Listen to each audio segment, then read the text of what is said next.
What they found inside the inbred woman's root cellar in 1913 left investigators shocked.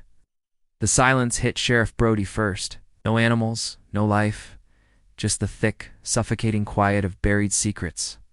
Then he descended into the darkness below and found him, the father, chained like an animal, his mind shattered by weeks of water torture, drip by drip by drip. Upstairs his daughter sat reading, calm, collected, terrifyingly intelligent. The town called her damaged, simple, less than human. They were deadly wrong. For months, she had planned every detail of her revenge. The community had watched in silence as her father destroyed her life year after year. Now they would watch as she destroyed his mind. He survived barely, spent 34 more years rotting in prison until death finally claimed him.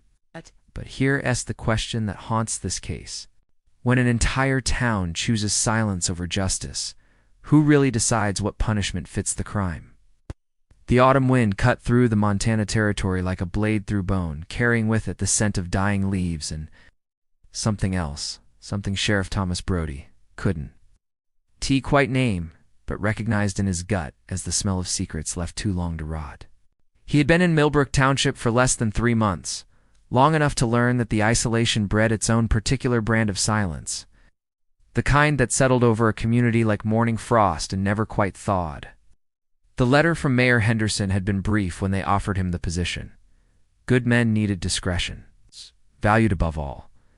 Brody had thought it meant they wanted someone who wouldn't stir up trouble over minor infractions. He was beginning to understand it meant something far darker. The ride to the Jedediah farm took him past fields that should have been bustling with harvest preparations, but instead lay fallow and forgotten. Ezra Collins, the neighbor who had sent for him, rode alongside in nervous silence, his weathered hands gripping the reins so tightly his knuckles had gone white. "Haven't seen hide nor hair of old Jedediah in near 6 weeks now," Collins had explained when he arrived at the sheriff's office that morning, his voice barely above a whisper, despite being the only 2 men in the room. He usually comes to town every Saturday for supplies. Religious as clockwork, that one. Something ain't right, Sheriff. Something ain't right at all. The Jedediah property sprawled across 160 acres of some of the richest farmland in the valley. Yet as they approached the main house, Brody felt his chest tighten with an inexplicable dread. The place radiated wrongness like heat from a forge. No smoke rose from the chimney despite the October chill. No livestock dotted the pastures. Even the usual chorus of farm dogs that should have announced their arrival was absent, replaced by a silence so complete it seemed to press against his eardrums. The house itself, 2-story structure that had once been painted white but now showed gray through years of neglect, stood like a weathered gravestone against the slate sky. Collins pulled his horse to a stop at the edge of the property and refused to go further. "I've done my Christian duty bringing you out here, Sheriff," he said, his voice cracking. "But I got a wife and children to think about. Some stones are better left unturned." He wheeled his horse around and rode back toward town at a pace just shy of panic, leaving Brody alone with the weight of whatever secrets the farm held.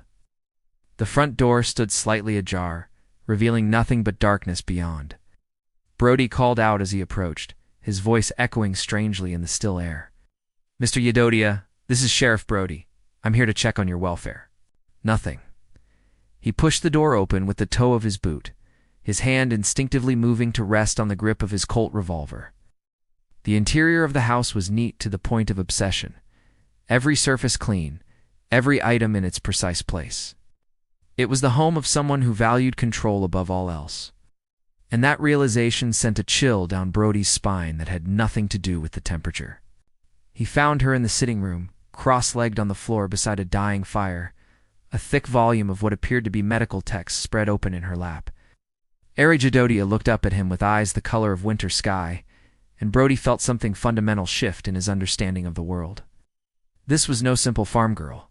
The intelligence that blazed behind those pale eyes was sharp enough to cut glass, and the way she studied him calm, assessing utterly without fear, made him feel like a specimen under examination.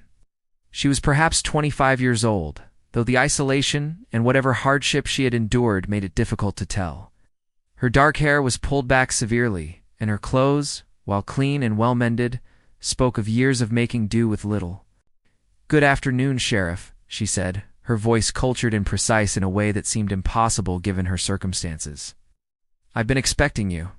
She closed the book with deliberate care and rose to her feet with a fluid grace that seemed almost rehearsed.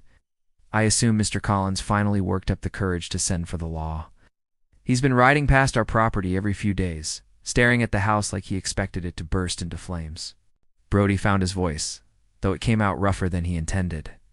"Miss Eudodia, I'm here to check on your father's welfare. Neighbors are concerned that no one has seen him in several weeks." Something flickered across her face at the mention of her father, something that might have been satisfaction, or might have been something far more complex. "Father is indisposed," she said simply. "Has been for some time now, but he's quite safe, I assure you. Would you like to see him?" There was something in her tone, a subtle emphasis on the word "see," that made every instinct Brody possessed scream danger. But he was a lawman, and his duty was clear. She led him through the house and out the back door to where a set of stone steps descended into the earth beside the foundation, the root cellar. The moment they began their descent into that pit of shadows, Brody knew with absolute certainty that whatever lay below would haunt him for the rest of his days. The smell hit him first: human waste, fear, and something else, something that spoke of a mind slowly coming apart at the seams. Then he saw him. Eudodia hung in iron shackles bolted to the stone wall, his once imposing frame reduced to little more than skin and bone. His clothes were fouled, his beard matted and wild, but it was his eyes that truly horrified Brody. They were the eyes of a man whose sanity had been methodically, deliberately destroyed. Above his head, suspended from a beam, hung a crude but effective device, a bucket with a small hole punched in the bottom, positioned so that water would fall, drop by relentless drop onto the same spot on his forehead. The floor beneath him was stained with evidence of weeks of confinement. The man who had once been one of the township's most respected citizens turned his broken gaze toward them and began to weep. Sound so pitiful it barely seemed human. Ara watched her father's suffering with the detached interest of a scientist observing an experiment. And in that moment, Brody understood that he was witnessing something far beyond simple frontier justice. This was the product of genius applied to vengeance. Intelligence weaponized with surgical precision. As he placed Ara under arrest and began the process that would eventually lead to one of the most morally complex trials in the territory's history, Brody caught sight of Martha Hendress, the town's midwife, watching from the edge of the property. Ow. The look she gave him wasn't one of surprise or horror, but something far more damning, the look of someone who had known all along what festered in the darkness of the Jedediah farm and had chosen silence over action. In that moment, Brody began to understand that the true horror wasn't what had happened in that root cellar, but what had allowed it to happen at all. The water torture device haunted Brody's dreams for weeks after he first laid eyes on it. In the harsh light of morning, with Dr. Samuel Morrison from the county seat examining the contraption, its diabolical simplicity became even more horrifying. The bucket, suspended by carefully measured chains, had been positioned with mathematical precision.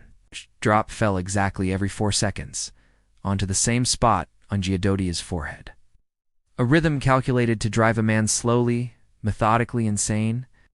Morrison, a man who had seen his share of frontier brutality, stood in the root cellar shaking his head in what Brody realized wasn't disgust, but professional admiration.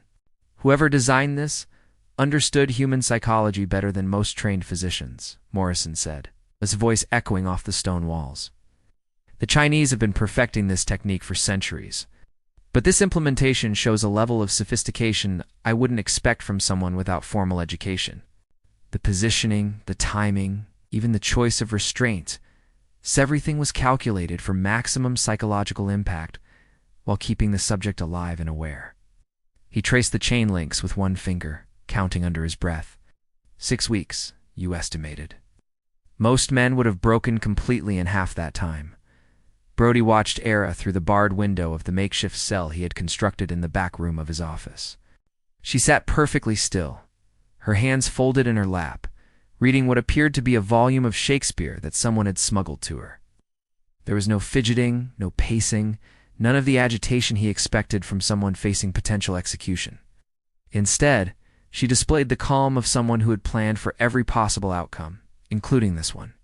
His attempts to question the townsfolk about the Yedodia family met with responses that ranged from uncomfortable silence to outright hostility.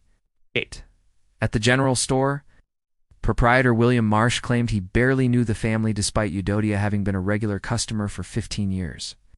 At the church, Reverend Timothy Walsh spoke of Yedodia in glowing terms, describing him as a pillar of the community whose generosity and devotion to Scripture were an example to all. When Brody pressed him about Era's condition, about the isolation of their farm, about the conspicuous absence of any mother or wife in the household, Walsh's eyes went cold. And he suggested that perhaps the new sheriff might be better served focusing on actual criminals rather than disturbing decent, God-fearing families.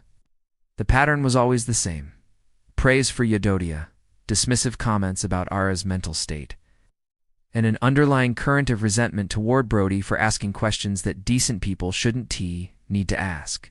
It was Martha Hendress, the midwife, who finally provided the first crack in the wall of silence, though not through words. When Brody cornered her outside the apothecary, her reaction was immediate and telling. Her face went white as snow. Her hands began to shake. She stammered something about having deliveries to make before hurrying away, but not before. Brody caught the guilt in her eyes, the look of someone carrying secrets too heavy for one person to bear. The search of Era's room revealed the true extent of her intelligence and the methodical nature of her planning, hidden beneath loose floorboards. Brody found a collection that would have been impressive in any university library: volumes on human anatomy, texts on psychology and mental disorders, treatises on historical methods of interrogation and punishment. Some of the books bore the stamp of libraries from as far away as Chicago and Denver, suggesting a correspondence network that had allowed her to acquire knowledge despite her isolation. The margins were filled with notes and her precise handwriting observations, and calculations that revealed a mind capable of extraordinary focus and determination. But it was her journals that truly chilled Brody to the bone. 3 leather-bound volumes documenting in clinical detail her father's descent into madness. The entries read like a scientist's notes on a laboratory experiment. Each day's observations recorded with dispassionate precision. Day 12. Subject shows increased agitation. Sleep patterns continue to deteriorate. Begging has become more frequent but less coherent. Day 18. First signs of complete psychological break. Subject no longer recognizes his own name when called. Day 25. Motor functions beginning to fail. Recommend reducing water intervals to preserve physical health for continued observation. What disturbed Brody most wasn't the cruelty documented in these pages, but the complete absence of emotion in their recording. This wasn't the work of someone driven mad by abuse, but of someone who had channeled that abuse into something far more terrifying: absolute, calculated vengeance administered with scientific precision. The breakthrough came from an unexpected source. Timothy Fletcher, a young farmhand who worked several properties in the area, approached Brody outside the saloon on a Thursday evening, his hand shaking as he clutched a bottle of whiskey for courage. Fletcher was barely 18, with the kind of wide, innocent eyes that made him seem even younger, and when he spoke, his voice cracked with the weight of secrets he had carried for too long. "Sheriff, I gotta tell you something about old Yedodia," Fletcher whispered, glancing around to make sure they weren't overheard. "Something I seen when I was just a boy, maybe 12 years old. I was working their property during harvest, and I seen him with Era out behind the barn, the things he was doing to her." Fletcher's voice broke completely, and he took a long pull from the bottle. She wasn't but 14 herself then, maybe younger, and the sound she was making, Sheriff, I ain't never heard nothing like it before or since. Like an animal caught in a trap trying to chew its own leg off to get free. Fletcher's testimony opened floodgates that the community had spent years trying to keep sealed.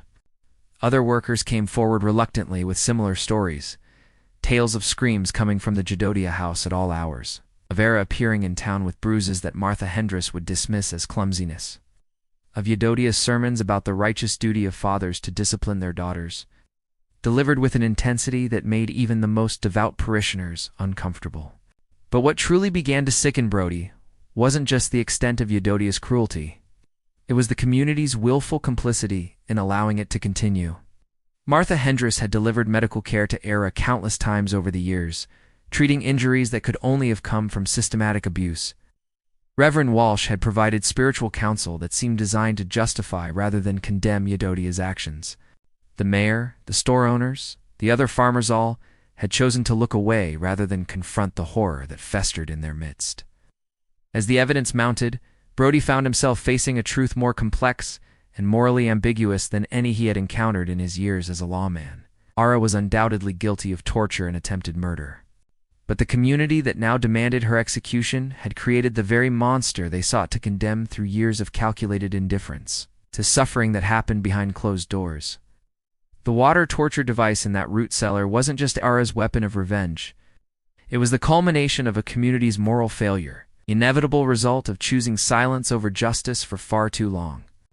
The hostility toward Brody crystallized like frost on glass, subtle at first. But growing more pronounced with each passing day, conversations ceased when he entered the general store. The usual nods of greeting from townspeople on the street became averted gazes and hurried steps in opposite directions. Even children seemed to sense the shift, their mothers pulling them closer when the sheriff passed, as if his very presence might contaminate their innocence with uncomfortable truths.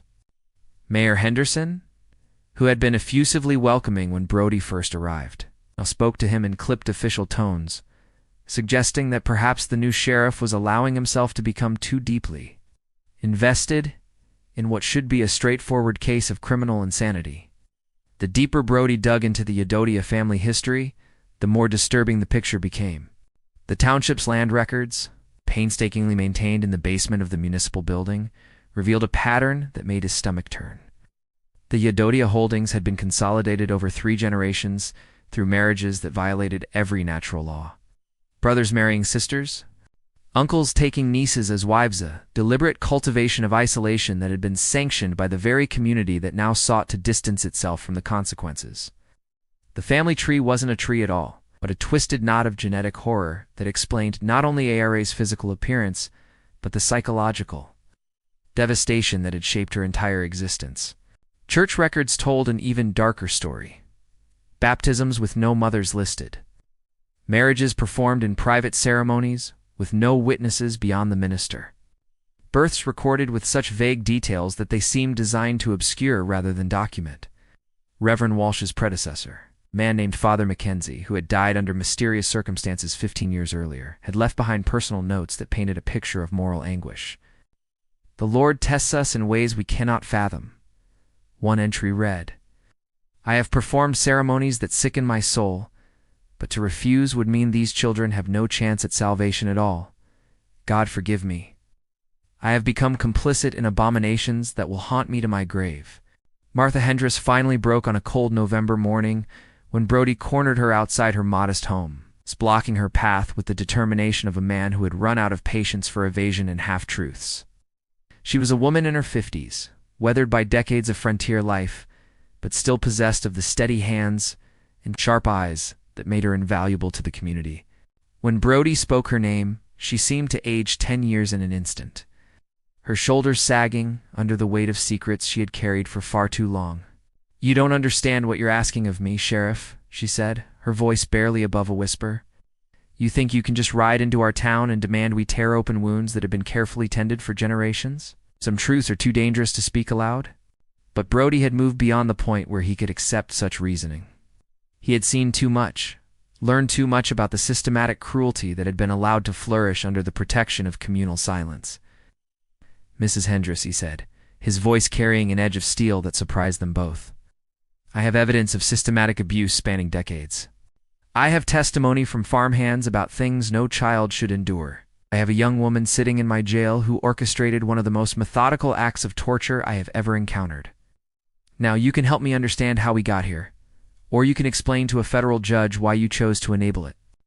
The dam burst, then 20 years of suppressed guilt and moral anguish pouring out in a torrent of confession that left Martha sobbing in the middle of the dusty street. Ara's mother had been Yedodia's own sister, a union arranged by their father as a way of keeping the family bloodline pure. The woman had died giving birth to Ara, but not before Martha had delivered 3 other children who had lived only hours or days, their bodies too damaged by generations of inbreeding to survive in the world. Martha had buried those infants in unmarked graves behind the Yedodia property and had spent the following years watching Era grew up under conditions that would have broken most adults. She was brilliant from the start, Martha said, her voice cracking with emotion. By age 6, she was reading medical texts I couldn't understand. By 10, she was asking me questions about human anatomy that made my blood run cold. I thought I was protecting her by not reporting what I saw, by treating her injuries quietly and keeping the family's secrets. I told myself that someday she would be old enough to escape, that my silence was buying her time to survive until she could find her own way out. What Martha hadn't anticipated was that survival for Ara would come to mean something far different than escape. The girl had channeled her intelligence not toward freedom, but toward justice, spending years studying her father's psychology, learning exactly what would break him most completely. The water torture wasn't chosen randomly. It was selected because Era understood that Yedodia's greatest fear wasn't death, but the loss of control, the gradual dissolution of the domineering personality that had allowed him to terrorize her for so long. Dr. Harrison Webb arrived from the county seat on a cold Tuesday morning, summoned by Brody's telegram, requesting expert opinion on the psychological aspects of the case. Webb was a progressive thinker, trained in the new theories of mental health emerging from universities back east. And his initial reaction to the evidence was one of professional fascination mixed with moral outrage. Unlike the local community, Webb saw Era's actions not as proof of inherent evil, but as the inevitable result of trauma so severe it had fundamentally altered her psychological development. This young woman didn't choose to become what she is, Webb explained to Brody over dinner at the town's only hotel, his voice carrying the authority of someone who had spent years studying the human mind. She was systematically brutalized from infancy, isolated from any normal human contact, denied any model of healthy relationships. What you're calling revenge? I would call the desperate action of someone who had exhausted every other possibility for survival. The real crime here isn't what she did to her father. It's what this entire community allowed to happen to her for 25 years. But Webb's progressive views and Brody's continued investigation only served to harden the community's resistance. The town meetings were held without the sheriff. This knowledge gatherings where longtime residents spoke in hushed tones about the need to restore order and protect their way of life from outside interference. Property owners who had been cooperative with Brody's early inquiries suddenly developed memory problems when pressed for details. Workers who had provided testimony about Yedodia's abuse began recanting their statements, claiming they had been mistaken or coerced. The message was clear. Millbrook Township had survived for generations by keeping its secrets buried, and they weren't about to let one idealistic sheriff upset the delicate balance that had allowed them to live with their collective guilt. As Brody sat in his office late one evening reviewing the mounting evidence of systematic abuse and community complicity, he realized that his investigation had revealed something far more disturbing than one man's cruelty. He had uncovered an entire social system built on the premise that some suffering was acceptable as long as it remained hidden, that some truths were too dangerous to acknowledge even when they festered like infected wounds in the heart of the community.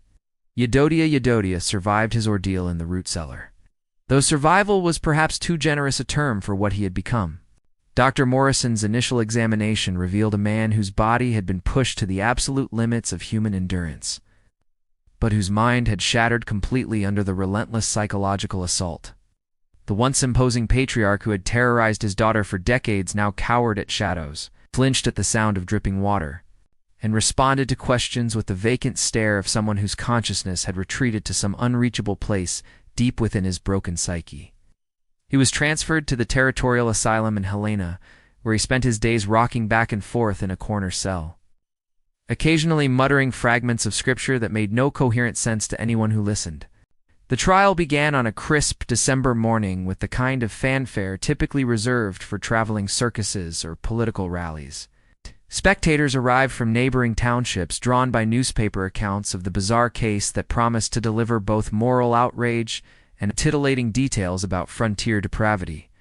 The territorial courthouse, a modest wooden structure, never designed to accommodate such crowds, groaned under the weight of curiosity seekers who packed every available seat and spilled out onto the street.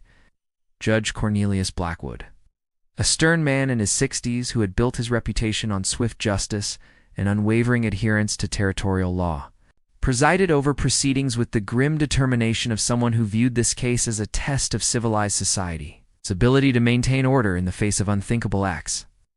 Prosecutor James Whitman arrived from the territorial capital with a carefully rehearsed strategy designed to present Era as a creature of pure malevolence, a monster who had used her unnatural intelligence to perpetrate acts of cruelty that defied human comprehension.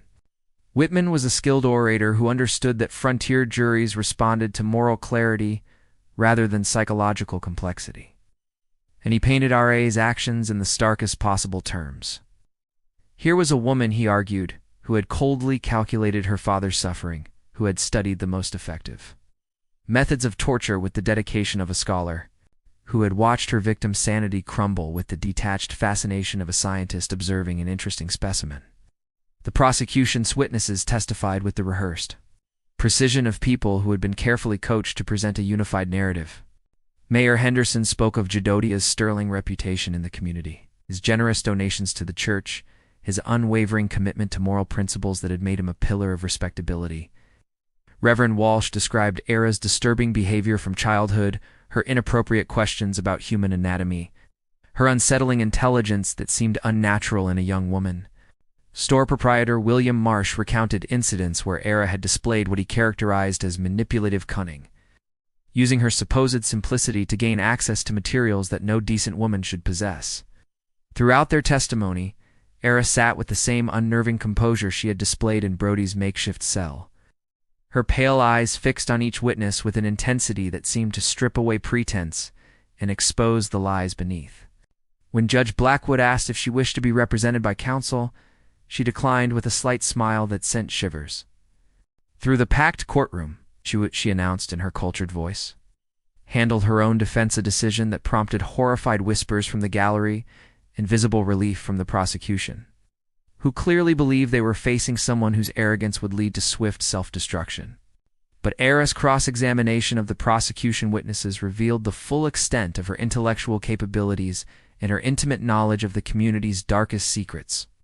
She questioned Mayor Henderson about the township's birth records, forcing him to admit under oath that numerous entries had been deliberately falsified to obscure the extent of inbreeding among prominent families. She pressed Reverend Walsh about his predecessor's mysterious death, eliciting reluctant testimony about Father Mackenzie's growing concerns about the moral compromises he had been forced to make. She confronted store owner Marsh about his own visits to the Jedediah farm, visits that had nothing to do with legitimate business, and everything to do with his participation in a conspiracy of silence that had protected her father's crimes for decades. With each question, Era systematically demolished the prosecution's narrative of her as an inexplicable monster, placing it with a far more disturbing picture of a community that had created the very evil it now sought to condemn. Her voice never rose above a conversational level. Her manner remained perfectly controlled, but her words cut through the courtroom's atmosphere like surgical instruments, exposing hypocrisy and complicity with ruthless precision. The spectators, who had come expecting entertainment, found themselves confronting uncomfortable truths about their own moral failures, and the initial excitement of the proceedings gradually gave way to an oppressive sense of collective guilt. When Brody finally took the stand to present his evidence of systematic abuse, he carried with him the weight of months of investigation and the desperate hope that truth might still prevail over expedience. He detailed the physical evidence of long-term torture, the testimony of farmhands who had witnessed unspeakable acts, the medical opinions of Dr. Webb regarding the psychological effects of prolonged trauma. He presented Martha Hendriss's confession about the community's willful blindness, the church records that documented generations of sanctioned abuse, the family history that revealed the depths of genetic and social corruption that had produced this tragedy. But the courtroom that had listened with rapt attention to salacious details about water torture grew restless and hostile when confronted with evidence of their own complicity. Judge Blackwood, clearly uncomfortable with testimony that indicted the entire social order he was sworn to protect, repeatedly sustained prosecution objections and limited the scope of Brody's presentation. The jury, composed entirely of men who had lived in the territory for decades, listened to accounts of Jedediah's cruelty with expressions that grew increasingly skeptical, as if the very idea that one of their respected community leaders could be capable of such acts was too preposterous to contemplate seriously. The verdict, when it came after less than 2 hours of deliberation, surprised no one who had paid attention to the community's closing of ranks around its secrets. Era Jedediah was found guilty of aggravated assault, attempted murder, and unlawful imprisonment crimes that carried a potential sentence of life in territorial prison or death by hanging. As Judge Blackwood read the jury's decision, Ara stood with the same composure she had maintained throughout the proceedings, showing no visible reaction to words that sealed her fate. But as the bailiff moved to place shackles on her wrists, Ara turned toward Brody with an expression that would haunt him for the rest of his days. It wasn't anger or hatred he saw in those pale eyes, nor was it fear or desperation. Instead, she looked at him with something that resembled pity, the kind of gentle sadness one might feel for a child who had just discovered that the world was far crueler and more complex than they had been led to believe. In that moment, Brody understood that Ara had never expected justice from this proceeding, that she had orchestrated her own defense not to avoid punishment, but to expose the moral bankruptcy of the system that had created her and was now destroying her. As she was led away to await sentencing, Brody sat in the emptying courtroom, feeling the weight of his failure settle around him like a burial shroud, his faith in law and order as shattered as Eudodia's broken mind. 37 years had passed since the trial that shattered Thomas Brody's faith in the machinery of justice, and the man who now sat in his modest Denver office bore little resemblance to the idealistic sheriff who had once believed that truth could triumph over expedience. Through sheer force of moral conviction, the intervening decades had etched deep lines around his eyes and silvered his hair. But more profound changes lay beneath the surface, in the careful way he measured his words and the suspicious glances he cast at official documents that promised easy answers to complex questions. He had left Millbrook Township within 6 months of the sentencing, unable to stomach the community. Swift returned to willful ignorance once the uncomfortable spotlight of outside scrutiny had moved elsewhere.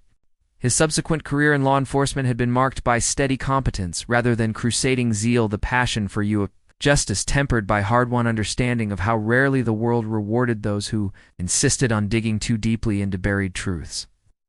The letter arrived on a Tuesday morning in late September, bearing the familiar handwriting of Dr. Harrison Webb, and a postmark from the state asylum in Colorado Springs where Webb had spent his final years as chief psychiatrist.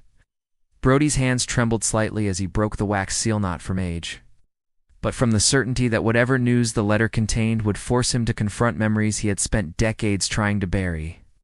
Webb's prose was as precise and clinical as ever, but beneath the professional language lay an unmistakable current of moral exhaustion that Brody recognized as the inevitable result of a lifetime spent witnessing humanity's capacity for both cruelty and willful blindness. My dear Brody, I write to inform you of developments that I believe will be of interest, though I confess I am uncertain whether the news I bear should be considered closure or merely the final chapter in a tragedy that has consumed far too many lives.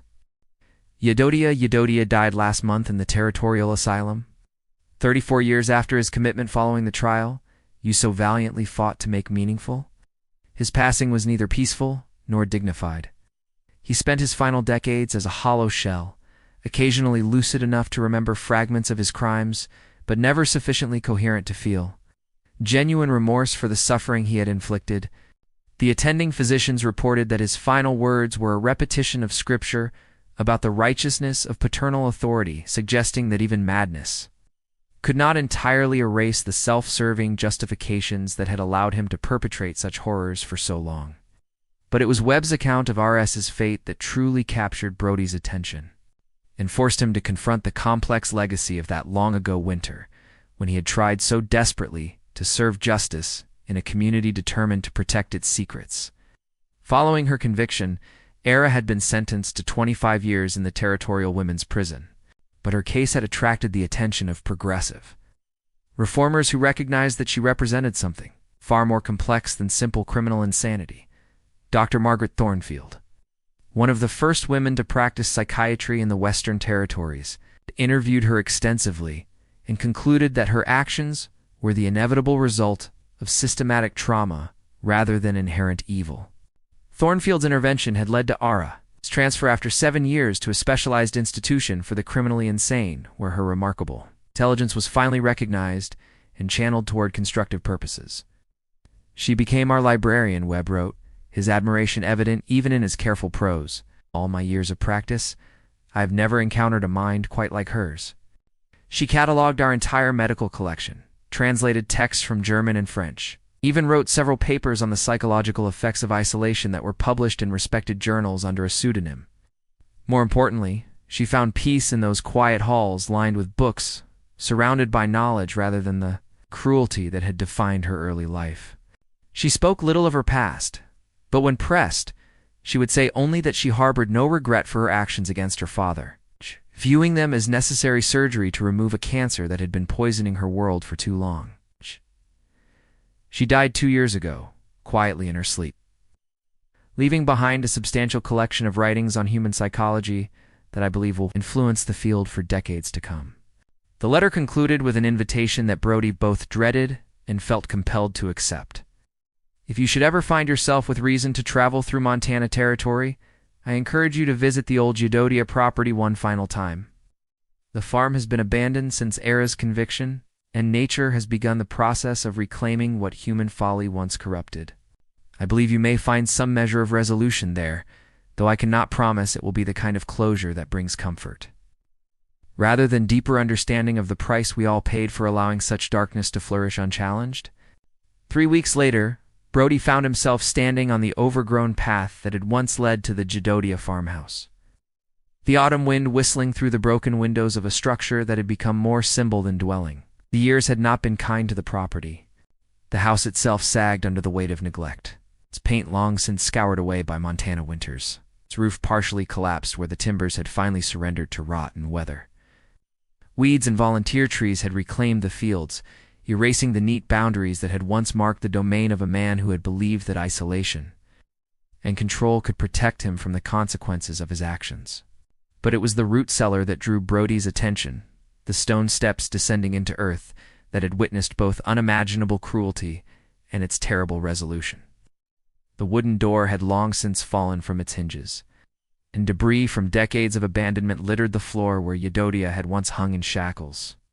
Yet standing in that space where water had once fallen, drop by methodical drop onto a broken man's forehead, Brody experienced something he had not expected, not satisfaction or vindication, but a profound understanding of the true nature of justice that transcended courtrooms and legal verdicts.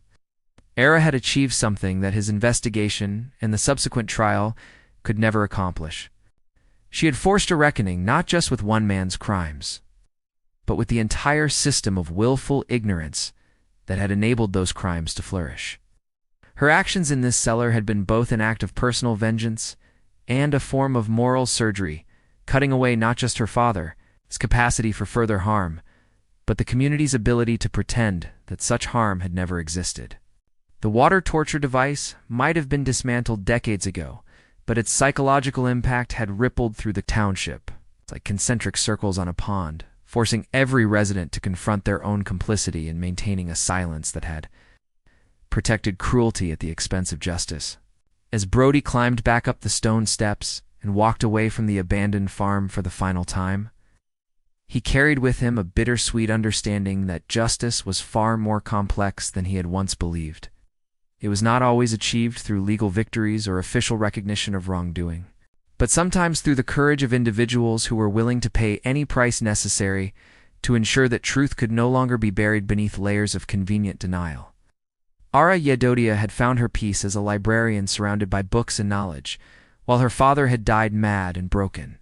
And perhaps that balance represented a form of cosmic justice more profound than any courtroom verdict could have delivered. The cost had been terrible, measured in shattered lives and moral compromises that would echo through generations. But the truth had survived. And in the end, that survival might be the closest thing to redemption that any of them could hope to achieve.